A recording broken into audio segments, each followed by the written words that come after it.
she stands out different because of her rebellious immorality. And so this son is being called to fear God and to have wisdom so that he might be delivered from this woman who is, in that sense, she's going to stand out and she's going to work to get his attention because of her brazen immorality. So that's verse 16. She flashes an attraction through her transgression. She is a brazen temptress, one scholar described her as. And the way that she was able to gain attention was by her scandalous immorality. Now, in that sense, this doesn't change. I imagine, how are you able to still get people's attention? Particularly, how do women know they can get a man's attention? By acting in the same way as this strange and foreign woman. So I'll quickly speak to the women about don't be strange. Right? This is not in Proverbs, but it's proverbial. Whatever you attract people with, you keep people with. And guess what, ladies, you will not keep? You won't keep your beauty. Gravity always wins. A woman is a foolish, foolish woman if she is seeking to gain a man's attention because she is behaving in a very explicit and illicit way in the use of her body. That is a foolish, foolish woman. Now, this woman. She is foreign and strange in that way. She is standing out because of her rebellious attraction. And in one sense, it does appeal to the base, sinful desires of fallen men, which is to say, it works for a time. But it's also true that those who are attracted need to know some other proverbs too.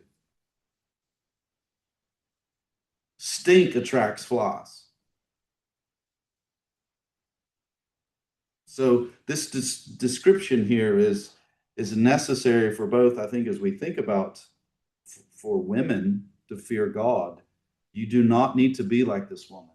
But for you young men or old men, you don't need to be attracted to stink. That's what this strange foreign woman was. But we also see, what does she do with her speech? So she's foreign, but she flatters.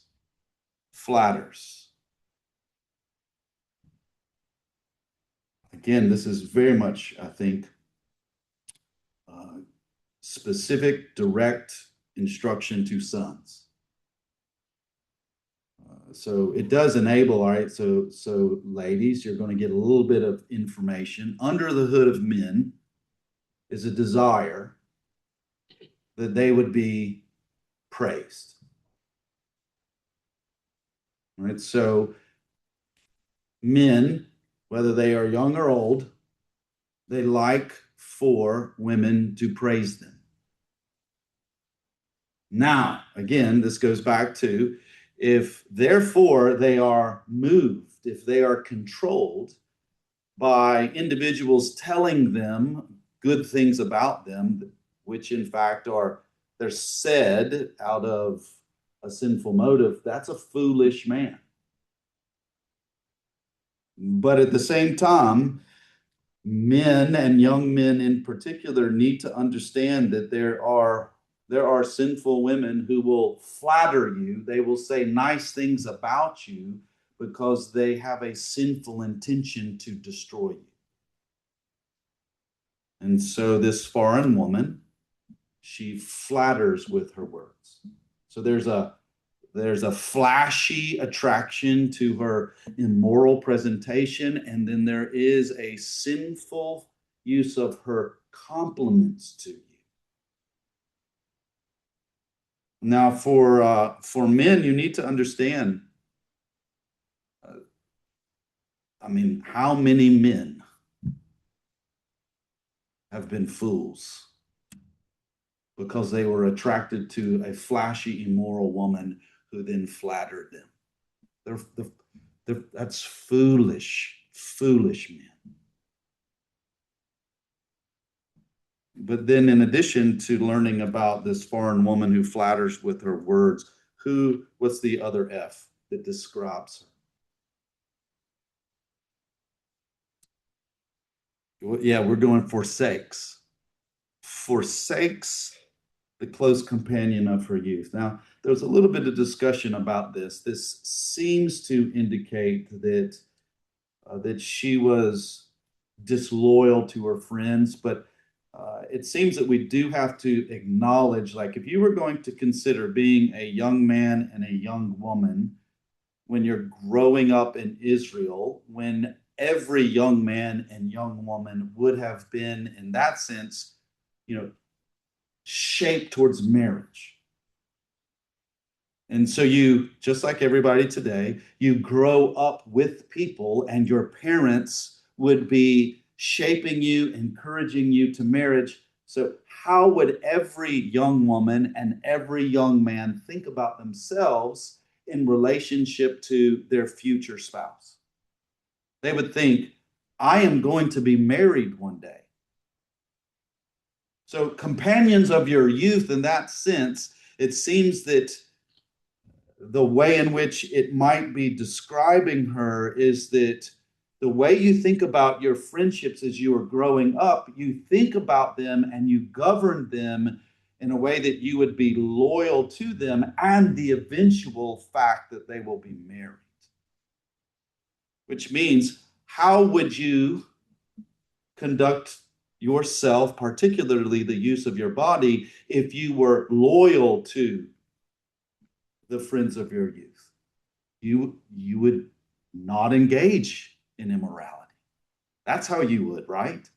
Because if you knew, I'm going to marry one of these boys, and these boys are going to marry one of these girls, that would be the companions of your youth, then the way that you live, you would be faithful to them. You would be loyal to them. See, this is what this woman is like. She's not loyal to them. We're going to have to say some things. Adulterous, fornicating women and men are not loyal to their friends. They are not faithful friends because they don't care about the good of the people that are not only around them right now, but to their future spouses. So he's describing this woman as one who forsakes the close companion of her youth. Now, the other one is it could have been that she was married, and this could be a reference to her husband. We'll see that that is the example in the next section that gives sustained attention to this. But let me just quickly, this is more of a big observation, and I want for you younger students, I want you to try to answer this question. How does the king teach his son to judge someone's true intentions? How are you able to make discerning judgments about another person? Pardon? Okay. And what particular fruit is he looking at? Right. Yeah, and in this case, it's the character that is displayed by behavior. Character that is displayed by behavior. Right, so I'm just going to make sure you young ladies, you must understand this. You must understand this.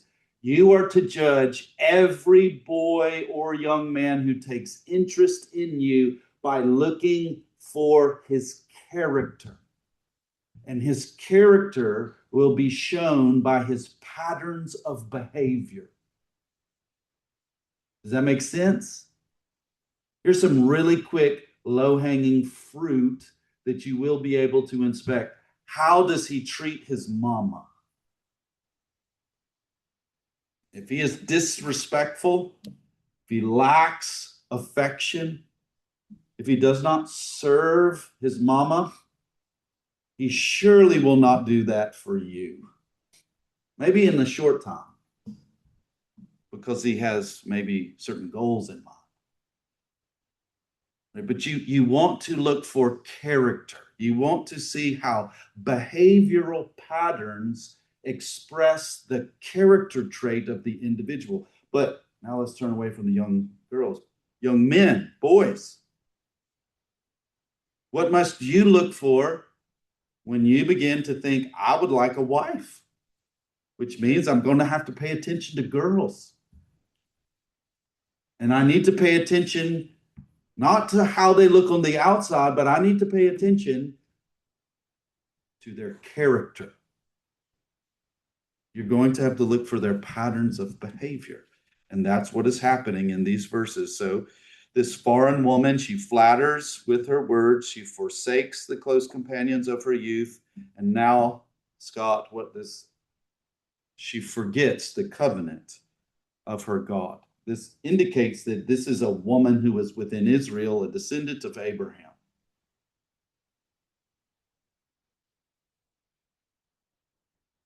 Now, here I think that it's a reference to the way that she would understand marriage, and therefore, when it comes to the physical union between a man and a woman, that was only to be known within the covenant of marriage. And so the fact that she is immoral is indicating that she is not faithful to the God of her covenant.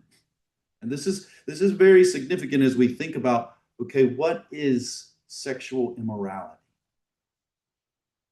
It is not only sinning with our body,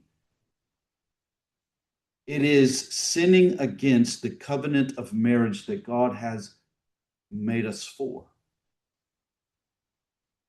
And so one of the things that we do need to reestablish when we think about fearing God with the use of our body is that God gave us our bodies, designed our bodies, so that only within the covenant of marriage we would use them for these particular purposes.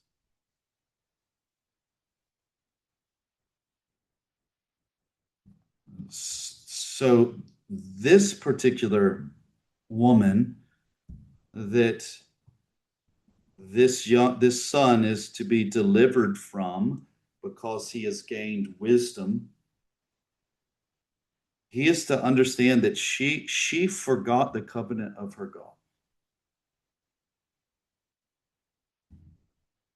Sexual immorality betrays the covenant of marriage, whether that form of immorality is before marriage or if it is an extramarital affair. You need to understand that when we think about the use of our body, we're thinking about serving God's purposes with our bodies. That is absolutely alien to the way our culture thinks about the relationship between a man and a woman. It is our society thinks of it as pretty much a glorified animal enterprise, that it is just for selfish pleasure. That is not the way God's wisdom teaches us to understand the use of our bodies. And so wisdom enables us to be able to identify and discern the light licentious woman. Now, that's who is described for us in these verses. But I would just say the same in principle does also reflect discerning and identifying the licentious man. But then when we go to 18 and 19, wisdom also is going to enable us to avoid her ruin and receive warning from those who fall to her. Look at verses 18 and 19. For her house sinks down to death, and her tracks descend to the dead. All who go to her will not return, and they will not reach the paths of life.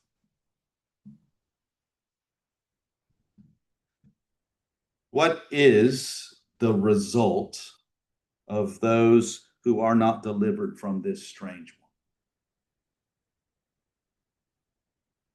one? Death. What does she do to her house? It sinks down to death. It is destroyed. Her tracks, they go to the dead. Does anybody get out of this trap? Verse 19. All who go to her will not return. They'll not reach the paths of life. Now, here's something that I need to say really clearly to everyone, but I am aiming for our younger students in particular. Here's something that is not taught to you in our society. Our society enables you to think that you're not going to be burned if you play with this particular fire of sin. Our society, and even many Christians, will act as if there are not lasting consequences that you absolutely will suffer if you use your body for sin. You don't find that instruction in the Bible. You find the opposite. The Bible emphasizes we should never think that we're not going to be burned if we play with this fire. We should always think this fire burns everyone who touches it. This king taught his son that is the way he is supposed to think about this strange woman. Now, isn't that not the way we sinners think? Like the way we think as sinners is, well, that was him. That's not going to be true of me. We tend to have a confidence that things are going to be different with us. That's not the wisdom that is given here. The wisdom that is given to us is in order to enable us to avoid the ruin and receive warning, is we are to be able to say what happened to everyone else who went to her. Death. And they were taken from the paths of life. Now, verses 20 through 22, he makes this point. The Father makes this point. So that you will walk in the way of good men and keep to the paths of the righteous. For the upright will dwell in the land, and the blameless will remain in it. But the wicked will be cut off from the land, and the treacherous will be torn away from. So here, in one sense, is the way. Every time you see someone fall and suffer from immorality, you're supposed to learn from that. You're supposed to learn it's exactly like God said it would be. That's one of the ways wisdom teaches us. Now, this is why people don't like Proverbs. Because we like exceptions, don't we?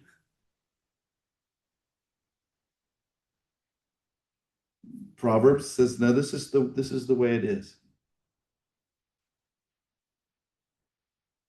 One Old Testament commentator wrote about verses 18 and 19.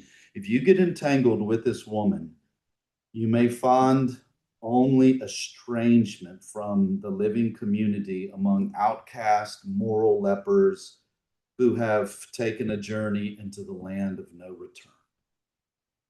Isn't that the way it works? Why do you think that those who practice sexual immorality want other people to practice sexual immorality with them?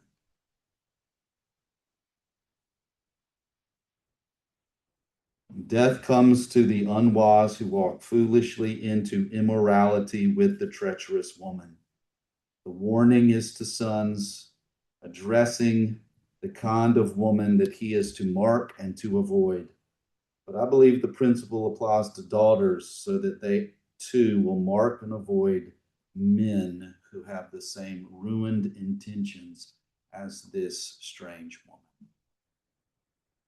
So that's the first directive. When we think about wisdom, Proverbs tells us to fear the Lord and there get wisdom that enables us to avoid sexual temptation. But this also reveals to us, and this is necessary. I know that most of my audience that's not adults, y'all are really young, but you will be tempted in this area. This is something that you're going to have to face. You don't get to go through life that doesn't have treacherous women. And girls, you're not going to get to go through life and somehow not have to deal with the fact that there are men who have sinful intentions. You have to have wisdom for the world as it is. And Proverbs gives you that wisdom. But if you don't get it, you are going to fall. All right, so that's the first one. That's the first one, that we are given the directive to fear the Lord and get wisdom to avoid this temptation. Now, number two, we are to actually fear the consequences of what I'll call illicit sex. That is to say, unlawful, immoral relationships between men and women, right? So fear the consequences of this immoral behavior. Let's go to chapter 5. We have a long section, and I'm just going to assign paragraphs. John, you're going to read the first 6 verses. Tim, you're going to read verses 7 through 14. Eric, you're going to read verses 15 through 24. So John, Tim, Eric. 15 through 23, Eric.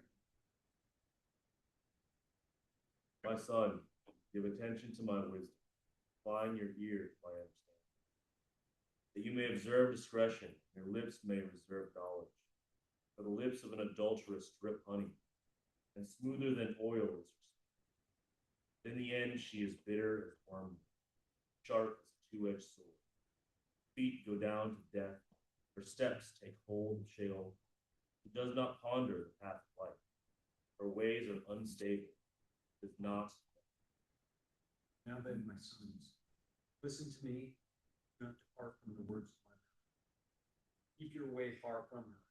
Do not go near the door of her house, for you will give your vigor to others, your years to the cruel. Strangers will be filled with your strength, and your hard-earned goods will go to the house of God.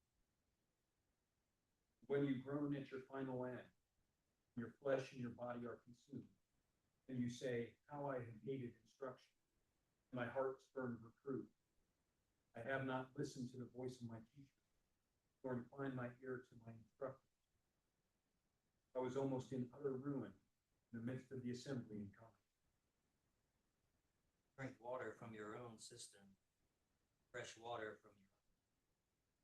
Let your springs be dispersed abroad, streams of water in the street. And yours alone, not. Fountain be blessed, rejoice in the wife, a loving wife. Her breast satisfy you all time, exhilarated always with her love. Why should you, my son, be adulterous? embrace the bosom. Ways of a man are before the eyes of watches all his acts. For iniquities will capture the wicked. Sin will die for lack of instruction. Greatness of his folly he will go astray. Well, what we're going to do is we're going to divide this, and we'll see that the first 14 verses, as well as verse 20 and through 23, that gives us our second directive: fear the consequences of immoral relations. And then the third directive we'll pull from verses 15 through 20, and that is foster the good of lawful relations. So those are our last two directives. We'll pepper this in with some other proverbs. So one, we're able to see here that the father who is now giving wisdom to his son, again, verse 1, my son, pay attention to my wisdom, incline your ear to my discernment. And then what he goes on after he describes, again, this strange woman, she outwardly is very attractive. She, with her presentation and her words, is inviting the son to her. But what actually does the father use? While he acknowledges the fact that there will be an outer attraction and there will be intentional words to woo his son to her, what eventually will happen?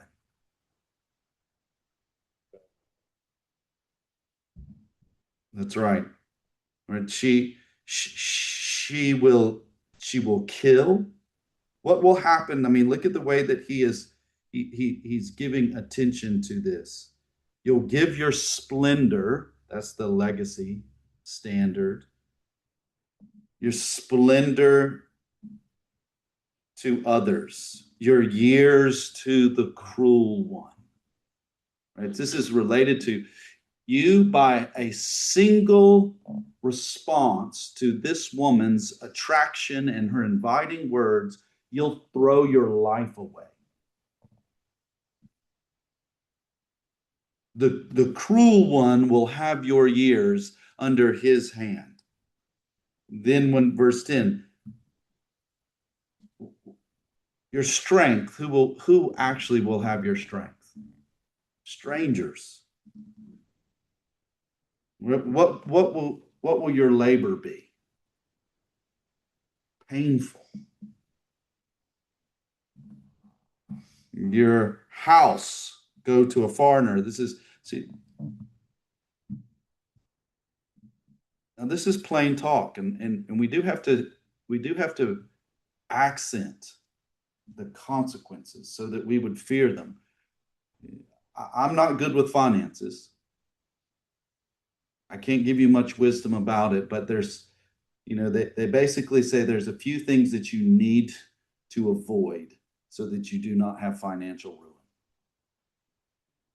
So one is you need to avoid debt, which means you need to own the things that are yours.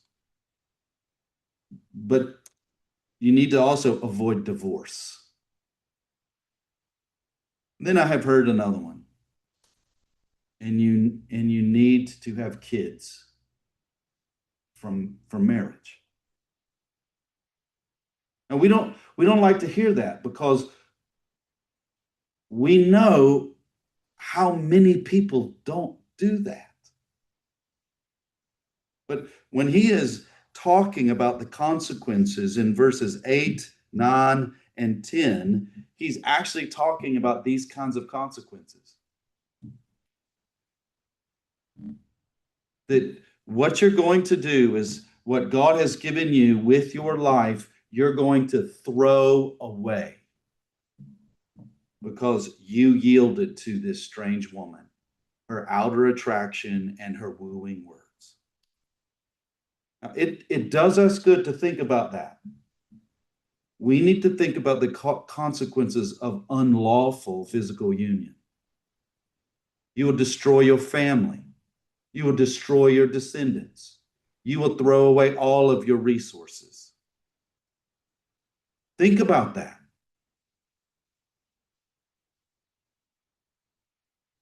For you young people, I know most of y'all are really young. You need to think about the Bible is very clear about the temporal as well as eternal consequences.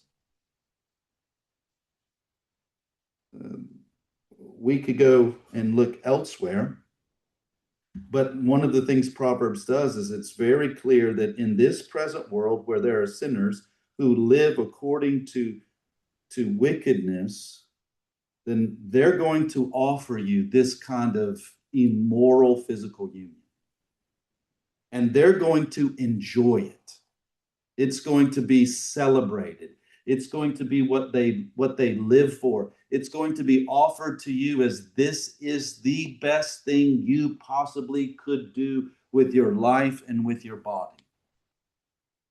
And it is going to be very, very powerful, and its presentation is going to seem absolutely beautiful. And you must think about the consequences. We must think about the consequences. Because those who do it and those who invite you to participate in it, they will not deliver on their promises to you. What unlawful relationships actually does deliver, it is the destruction of life. That is the promise that it will deliver on. It will destroy marriages. It will destroy your children, your grandchildren. It destroys fortunes.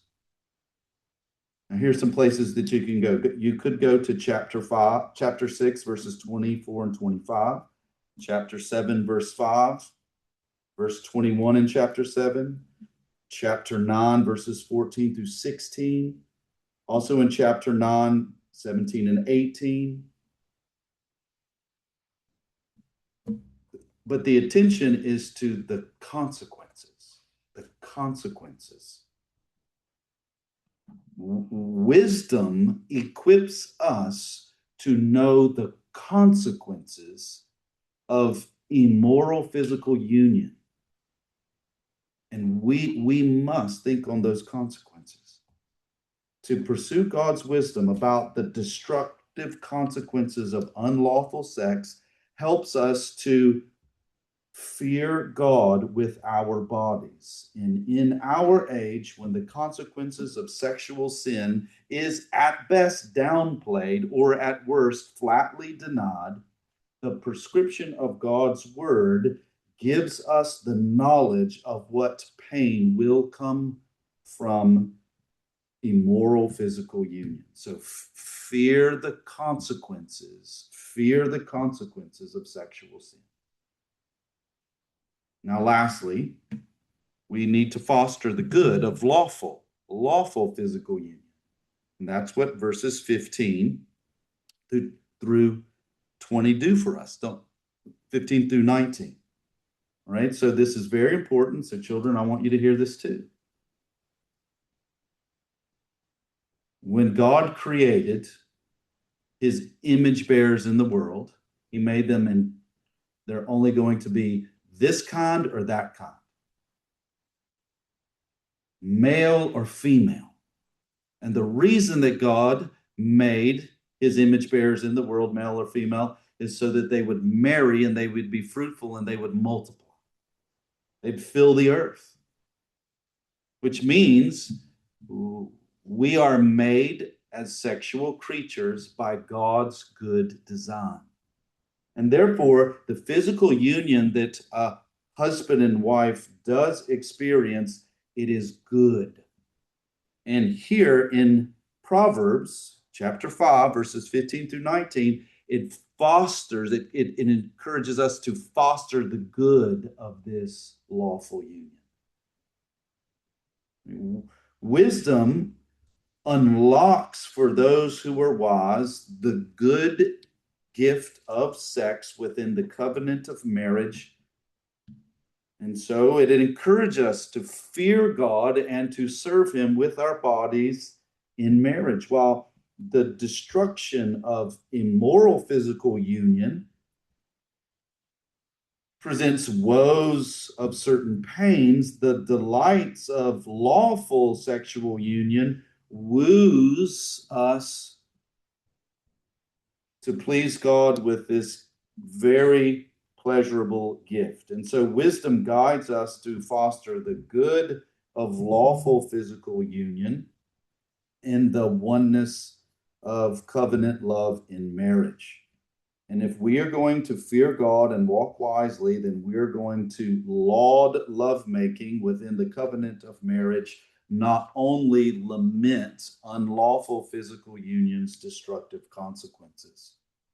And so we are in this passage commended to accent the divinely given delights of the union between a husband and his wife. Metaphors are used. I will not elaborate, but when you use a metaphor, why do you use metaphors?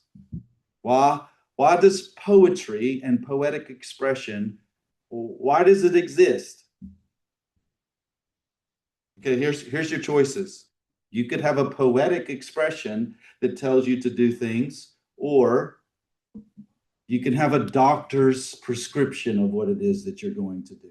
Very clinical.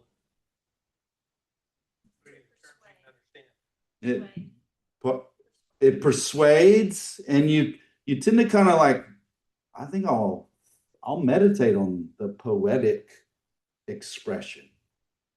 Like you don't. So I'm going to have surgery on this wrist. Got it scheduled today, and so they sent me the email of all the things that you need to do. And you never think like, you know what? I think I want to read that email again. That was just really nice.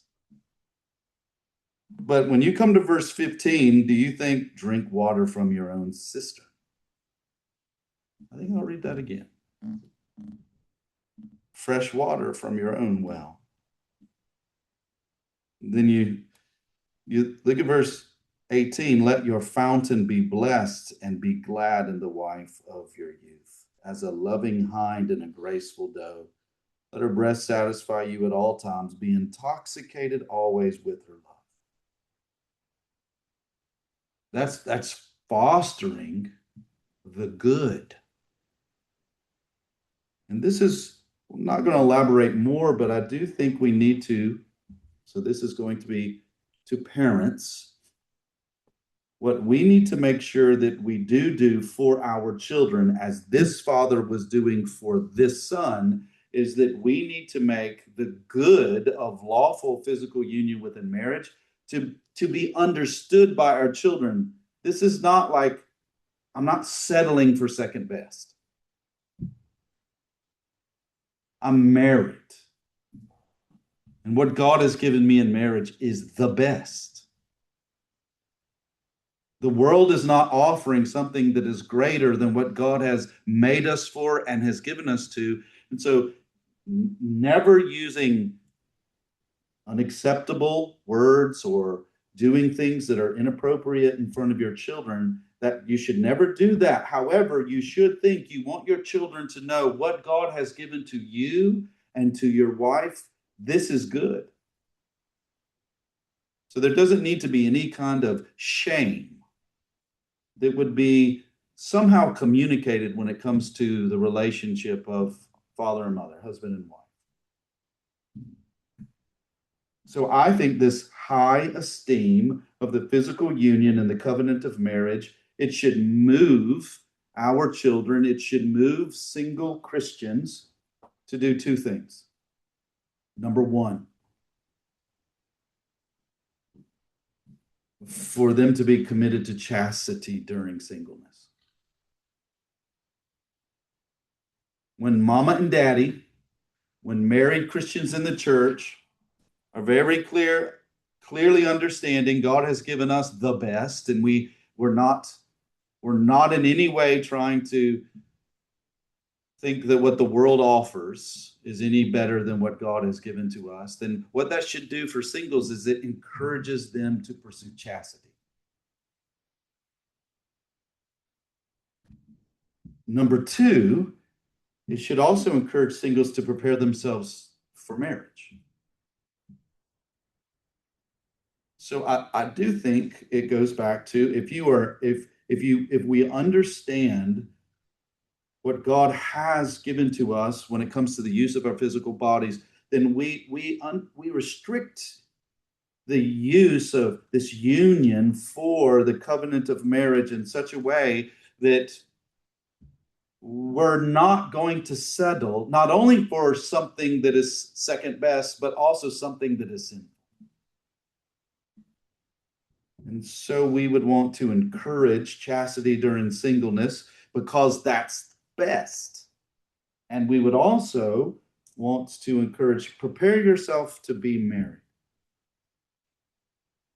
because the good gift awaits in the garden of covenant love. So I think, therefore, what we're talking about here in fostering the good of physical union within the covenant of marriage, this is something that singles esteem just as highly as married people esteem.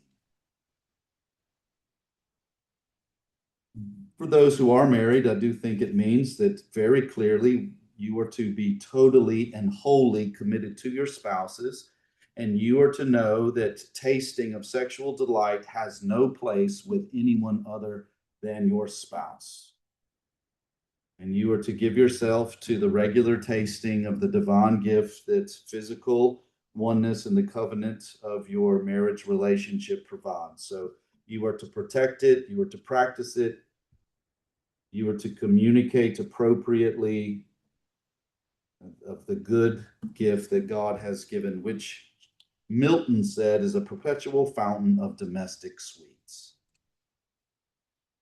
So those are the three directives. We are to foster the good. We are to fear the consequences of the evil. And what is the first one? We are to fear the Lord and therefore avoid sexual temptation. So that's a big sort of broad approach to the wisdom in this particular aspect of life. Any questions? Scott? Question and an observation. We've been in a lot of churches. Seldom, if ever, would you hear the third point you made. That's awesome. We do a great job of warning. Point 1 and 2 seem to never get to point 3. The question I would have for you, have you ever preached through song? I've never done that. We'll give that one to Tim. When Tim does Revelation, then he can do Song of Solomon. we just lose that beautiful picture of covenant marriage, and yeah, what great. The only thing I can tell you, Scott, is sort of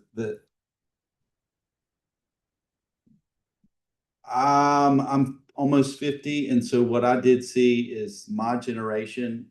I think they took the pendulum and they swung it because our parents didn't talk at all about the good of God's gift of physical union and marriage. And then we drank from other cisterns. And then some of them, I think, went too far. And they were almost exploitive in the way that some of my age group peers, pastors, preached series through Song of Solomon. And I think, hopefully, Scott, that we got to get the pendulum to where it's not over swinging in one direction or another. The safest thing I could say is that, as difficult as it is daddies and mamas, I think, are the best positions to teach this to the children. Now, I understand, well, that means that they have to be taught themselves by someone, and where will they be taught these things? But I think, I do think the household is the best place for the right parade of affection. Um, but I do think the church, clearly, the Bible talks about it. And so therefore it should be talked about appropriately in the church. But I can also just, I guess, have some sympathies for why pastors don't preach those passages for fear of it may be inappropriate for some ears. But you're right, Scott. You're right. So we need to study the Bible and learn what it teaches. And it teaches us about the good gift of sex and marriage. I also see it as lesson for obedience, cursing, the wide gate, narrow gate doctrines of choices that are made, and this is learning to make those choices early and seeing that trusting God has in store for those who follow the guidance, wisdom of parents who are trying to bring them up. Yeah, I can only speak for, I don't know if it's the majority. I would want to say it is the majority in our church, is we were converted, many of us, after having been immoral. And so that I think in our church in particular, we have tasted that God is gracious.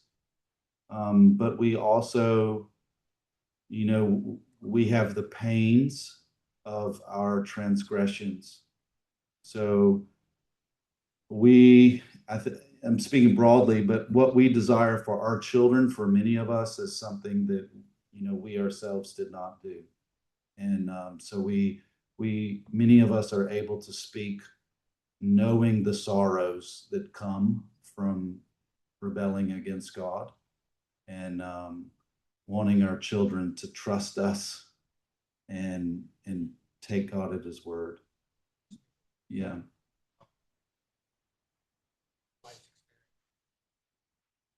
Yeah.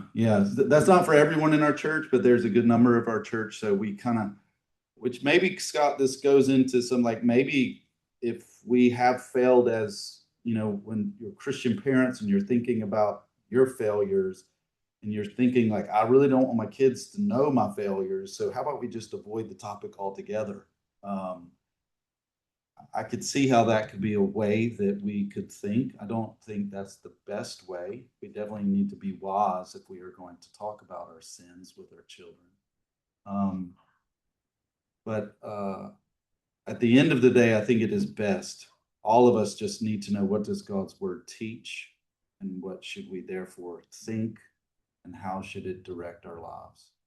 So, all right, parents, talk amongst yourselves and figure out how it is that you will sort of pass this on down. But you were dismissed, and I believe there are some treats in the kitchen.